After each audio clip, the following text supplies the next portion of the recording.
किती देता तुम्हाला? 300 रुपये रोज. मग अजून काय पाहिजे? बापरे, काय पाहिजे अजून? 300 रुपये रोज. काय पाहिजे अजून? मला इथून फोन आला की ही बाई युरिनला लघवीला जाण्यासाठी पैसे मागते 5-5 रुपये.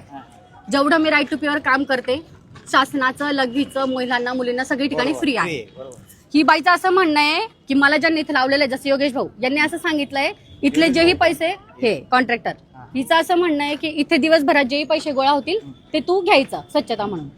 मग हा प्रकार जेव्हा यांना विचारला, यांनी असं सांगितलं की नाही, मी लघवीचं नाही सांगितलेलं आहे. आता यांच्यातच लगेच हे असं म्हणतायत. आता मला योग्य उत्तर पाहिजे, यांच्याकडून असो, यांच्याकडून असो, तुमच्याकडे असो. लघवीचे पैसे वगैरे काही नसताना टॉयलेट के लिए आई थी, हाँ. 5 रुपये नहीं नाही, संडासला गेलेले होते. परत करून दिलं होतं मी बी नाही, संडास हे बघा योगेश भाऊ, महिला मुली बायकांना तुम्ही कुठेही बस स्टँड असो, खाजगी हॉटेल असो, तुमचं पेट्रोल पंप असो, मोफत सुविधा आहे.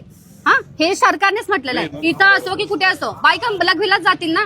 मग तुम्ही कसं काय असं म्हणते बाई की मी टॉयलेटला जाणार आहे म्हणून मी पैसे घेणार? हे तर मला पटलं नाहीये. दुसरी गोष्ट भाऊ, मी मध्ये जाऊन आली, मी व्हिडिओ शूट केलेला आहे. स्वच्छतेच्या बाबतीत सगळी घाण होती. मी तिथे गेल्यानंतर ह्या बाईने झाडून आणि मग इथे टाकलं. सरक भाऊ, सरक ना.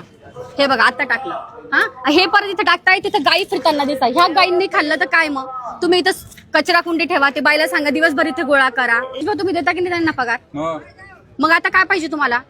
किती देता तुम्हाला? 300 रुपये रोज. मग अजून काय पाहिजे? बापरे, काय पाहिजे अजून? 300 रुपये रोज. काय पाहिजे अजून? योगेश भैया, मेरे को एक बात बोलो, अराउंड 200-300 लेडीज सर रोज टॉयलेट यूज कर रही है. आप 10 रुपए हर लेडीज से ले रहे हैं, मतलब 2000-3000 रोज कमाएंगे क्या ये? व्यापार इतना करून मेंटेनेंस टाकलाय. है क्या? इतना मेंटेनेंस है क्या पे? नहीं, उसके बाद भी टॉयलेट पूरा गंदा पड़ा है. पहिले बेक तक्रार आली होती, म्हटलं युरिनचे पैसे तुम्ही घेऊन नका, आणि कोणी टॉयलेटला जात असेल नाही जरी पैसे राहिले तरी त्यांना काय जाऊ द्यायचं म्हटलं. पण डोकं वाढत भाऊ, योगेश भाऊ, तुम्हाला एक निवेदन करून सांगते बघा. आपल्या शाळेत जर असं होत असेल ना, ते फार चुकीचं. मी धुळे सारखं, अमृतसर सारख्या ठिकाणी आम्ही ह्या गोष्टीवर लढलो. तिथं प्रॉपर लिहिलेलं होतं महिलांसाठी लघवीला मोफत. मग त्यांच्या समोर सांगतो असे प्रकार चालणार नाही.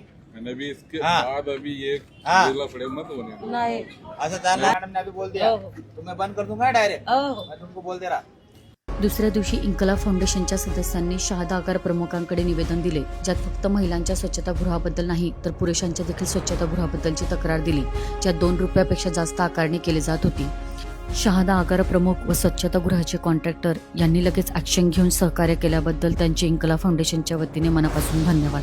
अजून एक महत्त्वाची माहिती म्हणजे आपल्या शहादा बस स्थानकात महाराष्ट्र शासनाच्या वतीने हिरकणी कक्ष तयार करण्यात आला आहे, ज्यात गरोदर महिला असो किंवा स्तनपान करणारी आई असो यांच्यासाठी योग्य अशी सोय करण्यात आली आहे. तर नक्कीच त्यांनी या सुविधाचा लाभ घ्यावा. धन्यवाद.